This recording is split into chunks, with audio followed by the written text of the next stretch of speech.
It's upon them program.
solemnly swear I, John Fitzgerald Kennedy, do solemnly swear that you will faithfully execute the office of President of the United States. that I will faithfully execute the office of President of the United States And will, to the best of your ability, and will, to the best of my ability, preserve, protect, and defend the Constitution of the United States. preserve, protect, and defend the Constitution of the United States. So help you God. So help me God.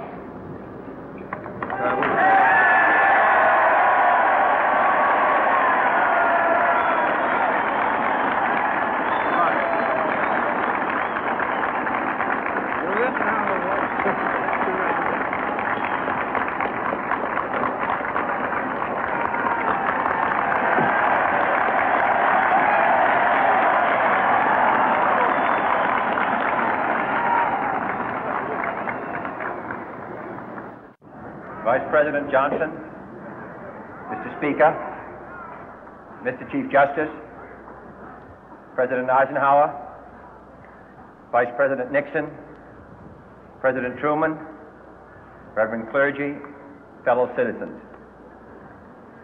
We observe today not a victory of party, but a celebration of freedom, symbolizing an end as well as a beginning, signifying renewal as well as change.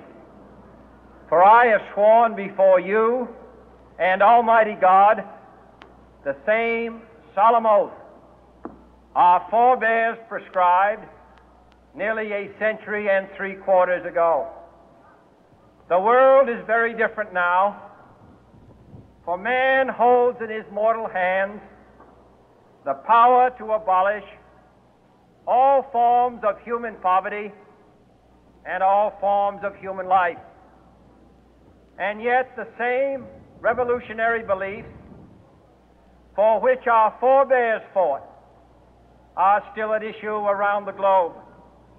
The belief that the rights of man come not from the generosity of the state, but from the hand of God. We dare not forget today that we are the heirs of that first revolution.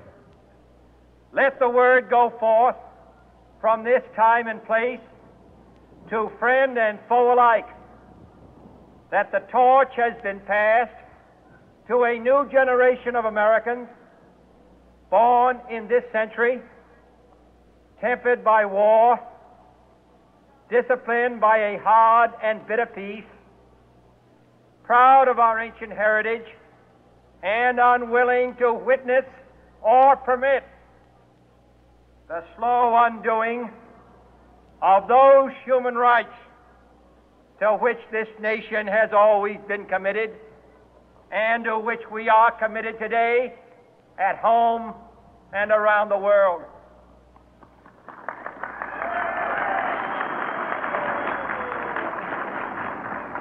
Let every nation know, whether it wishes us well or ill, that we shall pay any price, bear any burden, meet any hardship, support any friend, oppose any foe to assure the survival and the success of liberty.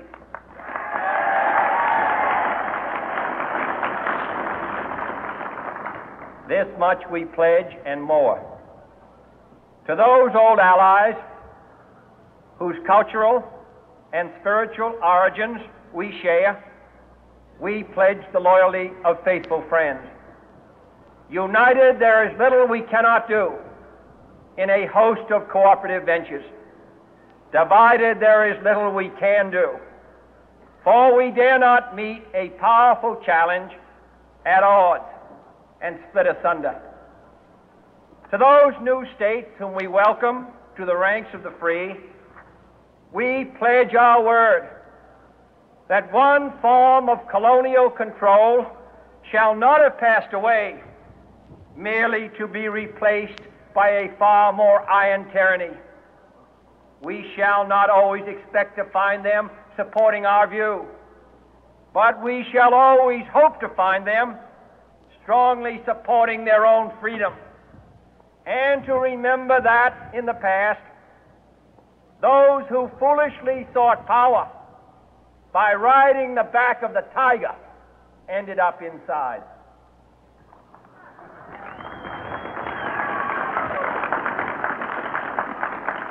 To those people in the huts and villages of half the globe struggling to break the bonds of mass misery, we pledge our best efforts to help them help themselves for whatever period is required, not because the communists may be doing it, not because we seek their votes, but because it is right. If a free society cannot help the many who are poor, it cannot save the few who are rich.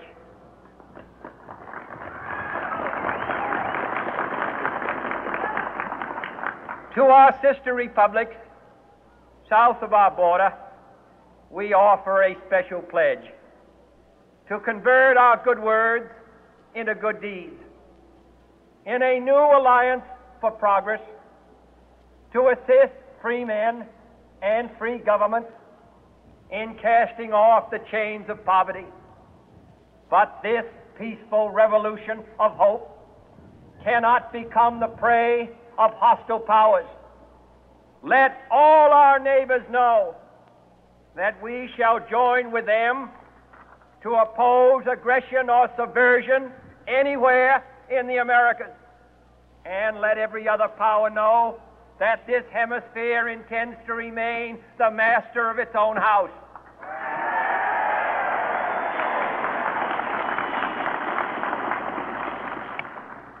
To that World Assembly of Sovereign States, the United Nations, our last best hope, in an age where the instruments of war have far outpaced the instruments of peace, we renew our pledge of support to prevent it from becoming merely a forum for invective, to strengthen its shield of the new and the weak, and to enlarge the area in which its writ may run. Finally, to those nations who would make themselves our adversary, we offer not a pledge, but a request that both sides begin anew the quest for peace. Before the dark powers of destruction, unleashed by science, engulf all humanity in planned or accidental self-destruction, we dare not tempt them with weakness, for only when our arms are sufficient beyond doubt can we be certain beyond doubt that they will never be employed. But neither can two great and powerful groups of nations take comfort from our present course, both sides overburdened by the cost of modern weapons, both rightly alarmed by the steady spread of the deadly atom, yet both racing to alter that uncertain balance of terror that stays the hand of mankind's final war. So let us begin anew, remembering on both sides that civility is not a sign of weakness, and sincerity is always subject to proof. Let us never negotiate out of fear, but let us never fear to negotiate.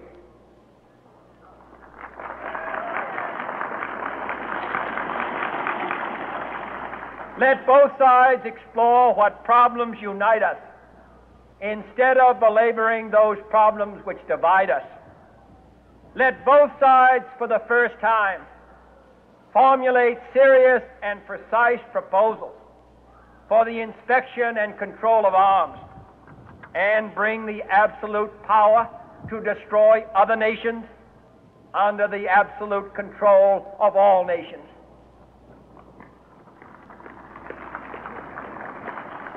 Let both sides seek to invoke the wonders of science instead of its terrors. Together, let us explore the stars, conquer the deserts, eradicate disease, tap the ocean depths, and encourage the arts and commerce. Let both sides unite to heed in all corners of the earth the command of Isaiah to undo the heavy burden and let the oppressed go free. And if a beachhead of cooperation may push back the jungle of suspicion, let both sides join in creating a new endeavor, not a new balance of power, but a new world of law, where the strong are just and the weak secure and the peace preserved. All this will not be finished in the first 100 days, nor will it be finished in the first 1,000 days, nor in the life of this administration, nor even perhaps in our lifetime on this planet. But let us begin.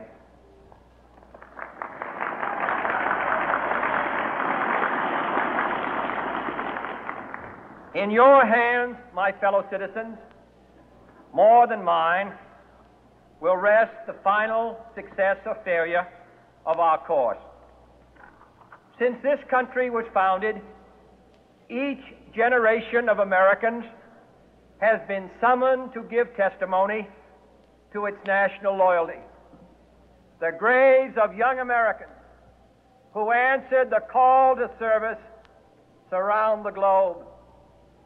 Now the trumpet summons us again, not as a call to bear arms, though arms we need, not as a call to battle, though in battle we are, but a call to bear the burden of a long twilight struggle, year in and year out, rejoicing in hope, patient in tribulation, a struggle against the common enemies of man, tyranny, poverty, disease, and war itself. Can we forge against these enemies a grand and global alliance, north and south, east and west, that can assure a more fruitful life for all mankind? Will you join in that historic effort?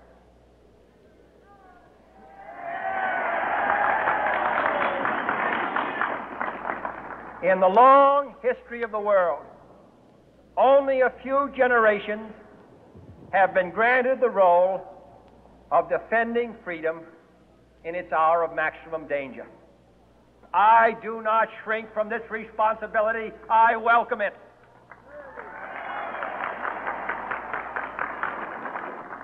I do not believe that any of us would exchange places with any other people or any other generation. The energy, the faith, the devotion which we bring to this endeavor will light our country and all who serve it. And the glow from that fire can truly light the world. And so, my fellow Americans, ask not what your country can do for you. Ask what you can do for your country.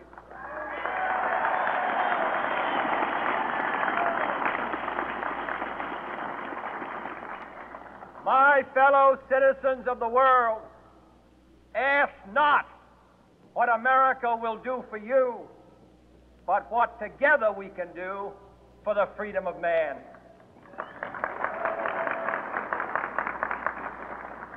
Finally, whether you are citizens of America or citizens of the world, ask of us here the same high standards of strength and sacrifice which we ask of you. With a good conscience, our only sure reward, with history the final judge of our deeds, let us go forth to lead the land we love, asking His blessing and His help, but knowing that here on earth, God's work must truly be our own.